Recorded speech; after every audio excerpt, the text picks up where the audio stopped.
کہا گیا یہ تو بلوچوں کا معاملہ ہے, بلوچی مرتے رہے شہید ہوتے رہے, کوئی نہ بولا. پختونوں کا نمبر لگا, پختون مرتے رہے شہید ہوتے رہے, کوئی نہ بولا. کیوں کہ یہ ہماری جنگ نہیں ہے. پنجابیوں کی باری آئی, پھر سیاستدانوں کی باری آئی, پھر عمران خان کی باری آئی, اب کشمیریوں کی باری ہے, اور اگر اب بھی نہیں بولو گے تو باری باری سب مارے جاؤ گے. یہ جنگ جس دن آپ نے سوچ لیا کہ ہماری ہے اس کی نہیں ہے, تو پھر حالات بہتر ہو سکتے ہیں.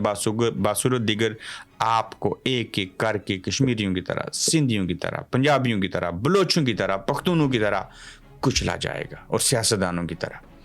دیکھیے نا, جو سینیٹر مشتاق احمد ہیں وہ کہتے ہیں پتن کے مقام کے اوپر کھڑے ہو کے کہ میں غزہ گیا, میں کشتی میں بیٹھا, میں نے بارڈر کراس کیا, حدود قیود پھلانگ کے رکھ دی, مجھے یہودیوں نے گرفتار کیا اور وہ لے گئے, انہوں نے کھانا بھی کھلایا, پانی بھی پلایا, یہودیوں کی عدالت نے مجھے انصاف دیا اور پھر واپس بھی بیچ دیا. اور بھائی ہمارا اسلامی جمہوریہ پاکستان, اس میں بسنے والا مسلمان, آزاد کشمیر کا مسلمان, ایک ملک, کوئی تفریق نہیں ہے. یہ مسئلہ آزاد کشمیر کے عوام کا آزاد کشمیر کی حکومت کے ساتھ تھا, اس کو کیا سے کیا بنا دیا اور کیا سے کیا کرتے جا رہے ہیں, اور ہم خود شرمندہ ہیں. کیا ہم آپ کو گالیاں دیں, کیا یہ کشمیری بندوق اٹھا لیں؟ یہ دونوں کام نہیں ہو سکتے. ہو سکتے ہیں اس لیے نہیں کرتے کہ یہ ریاست کے خلاف کھڑا ہونے والی بات ہے. دوسرا غیر شرعی بات ہے کسی کو گندے الفاظ اور القابات سے نوازنا. تو جو چیزیں جس طرف جا رہی ہیں اور جا چکی ہیں, اس کا کیا حل ہے؟ کیوں مذاکرات نہیں کرتے؟ یہ پاکستان ہائی کمیشن لنڈن اس کو جگہ بنا دیں, پاکستانی ریاست کو ریپرزینٹ کرے. ہم یہاں پہ 14 لاکھ کشمیری ہیں, ایم پی عمران حسین جیسے لوگ ہیں, صحافی ہیں اور بڑے انٹلیکچوئل ہیں, بزنس مین ہیں, ان کی کمیٹی بناتے ہیں. ہم یہاں سے حل نکال کے آپ کو دیتے ہیں. مینڈیٹ تو دے دیجئے, ایکشن کمیٹی سے ہم بات کر لیں گے. بلکہ اگر ایکشن کمیٹی والے ہمیں سن رہے ہیں, میری عمر نذیر کشمیری صاحب سے درخواست ہوگی, میں چاہوں گا کہ ان کے ساتھ دوبارہ سے کسی طریقے سے رابطہ ہو سکے. کچھ بات چیت کیجیے, بات کو آگے بڑھائیے, اپنی چیزیں ہمیں لکھ کے بھیجیے خدا را, اور ان چیزوں کو ہم سامنے رکھیں, اس کو دوسری طرف بھیجیں. اس میں سے کتنی وہ مان سکتے ہیں, کتنی مانی جا سکتی ہیں, کیا چیزیں ہو سکتی ہیں, کچھ تھنک ٹینک بنائے جائیں, اس مسئلے کا حل نکالا جائے. اینڈ آف دی ڈے ہم یا وہ 1 سال لڑتے رہیں. دنیا کی کوئی بھی جنگ ہو, دنیا کی تاریخ دیکھ لیجئے, یا تو کوئی ہارتا یا کوئی جیتتا ہے. وہ تو تب ہوتا ہے نا جب 2 دشمن آپس میں لڑ رہے ہیں, اور پھر بھی مذاکرات ہوتے ہیں, میڈیشن ہوتی ہے. یہاں پہ تو دونوں اپنے ہیں. اینڈ آف دی ڈے اپنوں سے کوئی نہیں ہارتا. میں مثال دیتا ہوں, آپ کا اپنے کسی بھائی سے, قریبی رشتہ دار سے, کسی کزن سے یا میرا کو معاملہ ہو جائے نا, تو اپنوں سے آپ نہیں جیت سکتے, کیونکہ اپنے ایک دوسرے کو بخوبی جانتے ہیں کون کیا ہے. یہاں پہ بھی معاملہ وہی ہے. یہ کشمیری بھی اپنے ہیں, یہ پاکستانی بھی اپنے ہیں.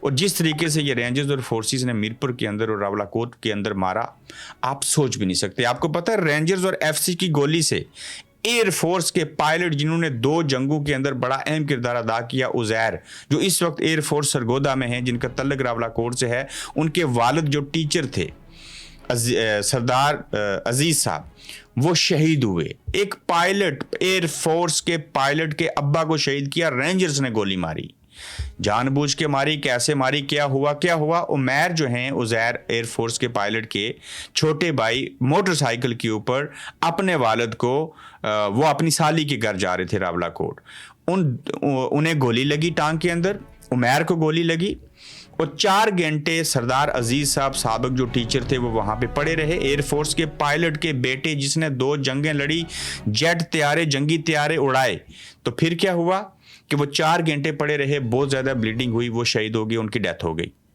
اب یہ معاملہ تھا کہ ان کی میت کو اسلام آباد یا کہیں ہیلی سے لے کے جائیں, تو بتایا گیا جی نہیں لے کے جا سکتے, کہیں سے کوئی گولی مارے تو ہیلی نیچے نہ آ جائے, کہیں پائلٹ ہی نہ چلا جائے.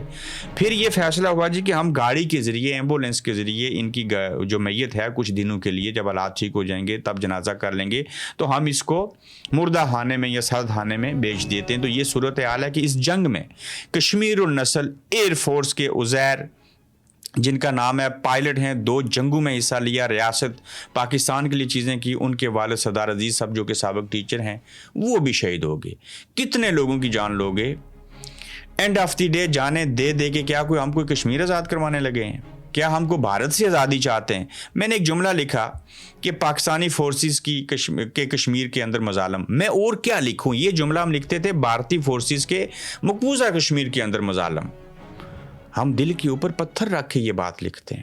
تو فورسز پاکستان کی ہے نا, مظالم ہی کر رہے ہیں نا, تو پھر یہی کہیں گے نا, اور کیا کریں. اور ہم کر ہی کیا سکتے ہیں؟ ہم آپ کو انفارمیشن دے سکتے ہیں, ریئلسٹک بن کے ریالٹی بتا سکتے ہیں, حالات اور واقعات سے باخبر رکھ سکتے ہیں. اگر کسی کے ہاں کوئی انا ہے, کوئی ضد ہے, تو وہاں میں کیا کر سکتا ہوں؟ کوئی اور کیا کر سکتا ہے؟ کیا ان لوگوں نے آگے سے بندوق اٹھا کے کسی کو مارا؟ وہ تو مساجد میں اعلان کرتے ہیں, چیزیں ہوتی ہیں, ان کی کوشش ہوتی ہے کہ یہ جو لوگ ہیں وہ بھی بچیں اور ان کے جو مطالبات ہیں وہ مانے جائیں, لیکن باتیں کہاں سے شروع ہوئیں اور کہاں تک پہنچ گئیں. تو پھر کشمیریوں کا ایک ہی سوال ہے کہ یہ کیوں کر رہے ہو؟ اس کیوں کا کوئی جواب دے گا انٹرنیشنل میڈیا. دیکھیے الجزیرہ نے, ہم مشکور ہیں ان کی, انہوں نے خبر چلائی, اس سٹوری کو 6 دفعہ ایک دن میں چلایا. پہلی 3 ہیڈ لائنز میں چلاتے رہے. میرپور کی ویڈیو انہوں نے پلے کی جو کہ آپ یہاں پہ دیکھ سکتے ہیں. پھر اس کو دا گارڈین جو ہے یو کے کا بہت بڑا اخبار, اس نے چھاپا. پھر نیو یارک ٹائمز نے اس کے اوپر بات کی.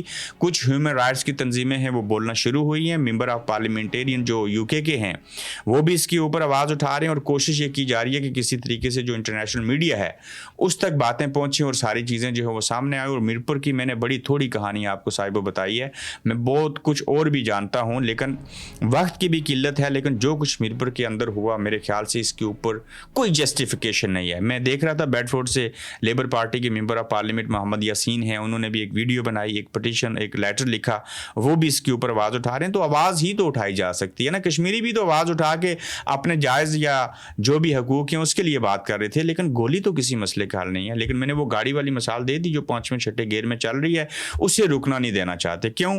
اس کیوں کا جواب اور سن لیجئے. دیکھیں 5 اگست کو پاکستان تحریک انصاف جلسہ کرے گی, اس میں وہ لائے عمل دیں گے. لائے عمل میں ایک نقطہ یہ ہے کہ سہیل افریدی صاحب بھی 9 اگست کو لانگ مارچ کی کال دیں گے. 2 اگست کو آزاد کشمیر کے اندر جو ہے وہ مظفر آباد ڈویژن میں اور ماجرین سیٹوں میں الیکشن ہونے.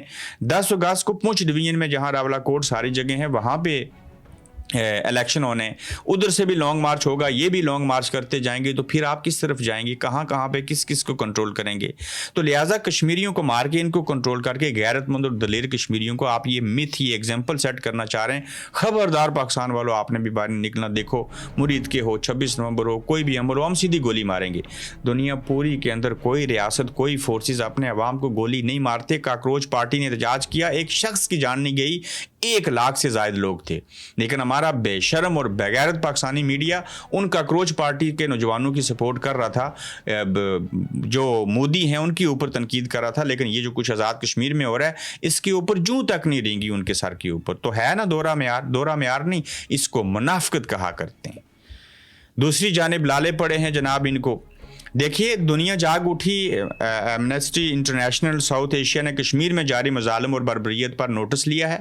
کہتے ہیں کہ کشمیر میں میڈیا کو ایکسیس دیے جانے کا مطالبہ کیا گیا اس کے اندر, اور کہتے ہیں کہ یہ جو بلیک آؤٹ ہے اس کو ختم کیا جائے. یہ مطالبہ ہے انٹرنیشنل میڈیا کو آزاد کشمیر میں جانے دیں تاکہ وہ کوریج کریں. اور BBC پہلے سے ورکنگ کر رہا ہے, اور الجزیرہ نے رپورٹ چلائی, دی گارڈین اور نیو یارک پوسٹ جس کا میں نے آپ کے سامنے ذکر کیا, کشمیر کے حالات بیان کیے ہیں. اور پاکستانی صحافی احمد میر اور کچھ دیگر پہلے سے بھی بول رہے تھے.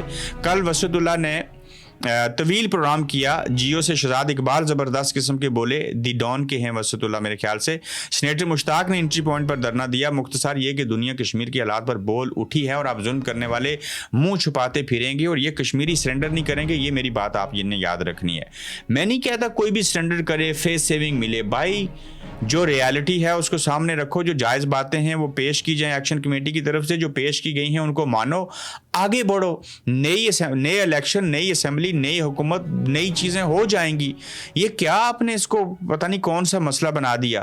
پیپلز پارٹی کا دھاندلی کے اوپر رونا دھونا ہے. بلاول صاحب تقریر کر رہے ہیں, پاکستان میں ایک ساتھ بیٹھے ہیں, آزاد کشمیر میں ایک دوسرے کے خلاف الیکشن لڑ رہے ہیں.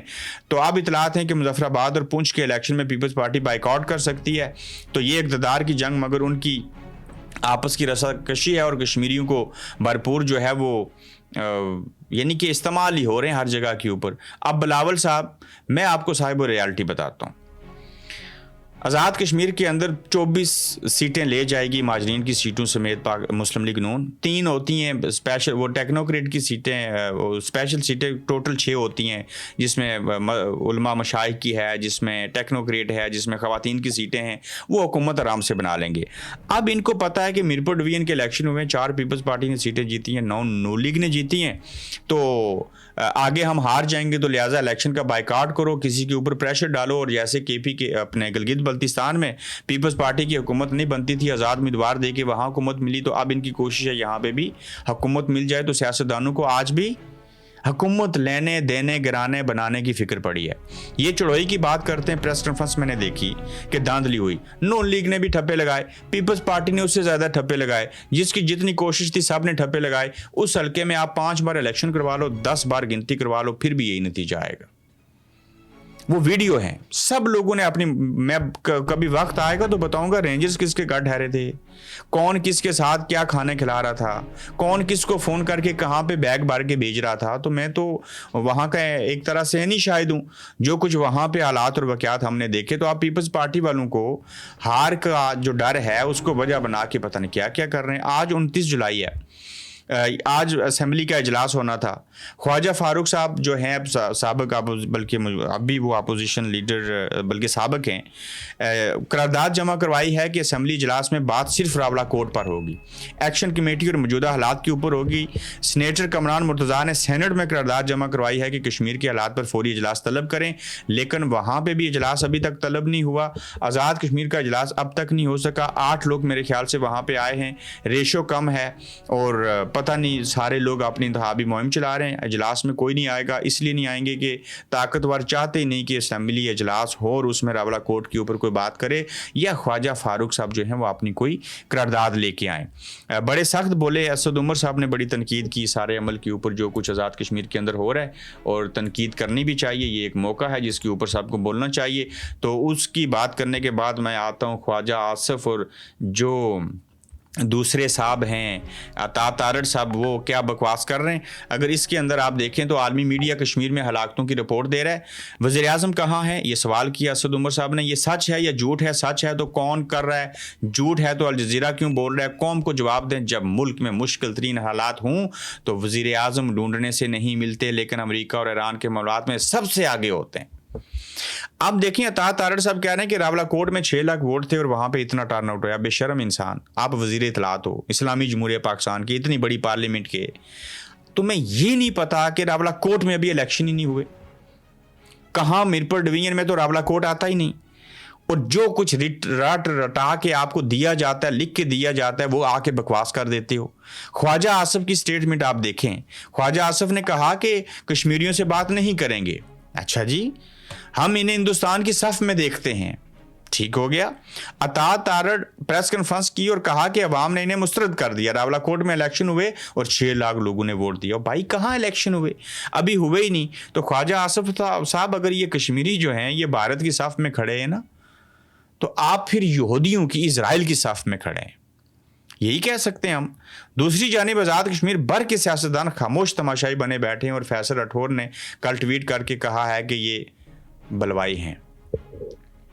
کیا ہو سکتا ہے یہاں پہ؟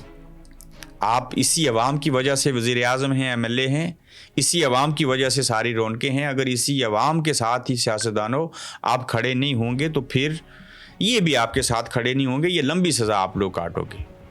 انہی کے ساتھ مذاکرات کرتے رہے, ساری چیزیں کرتے رہے, بعد میں قلعدم قرار دے دیا. آپ کہتے ہیں بھارت کی صفوں میں یہ لوگ کھڑے ہیں. اگر یہ کب پتہ چلا ہے آپ کو کہ یہ بھارت کے ایجنٹ ہیں؟ کیوں قلعدم قرار دیا آپ نے ان لوگوں کو؟ پہلے یہی لوگ اچھے تھے نا جن کے ساتھ مذاکرات کرتے تھے, باتیں مانی ہیں, آپ نے امپلیمنٹ نہیں کیا. تو اگر یہ برے تھے تو ان کے ساتھ بیٹھے کیوں؟ برے تھے تو مذاکرات کیوں کیے؟ اگر برے تھے تو وعدے کیوں کیے؟ آج آپ کو لگتا ہے کہ یہ سارے لوگ برے ہیں, کل یہ سارے لوگ آپ کے لیے ٹھیک تھے. پل میں تولا پل میں ماسا, یہ کیا ہے؟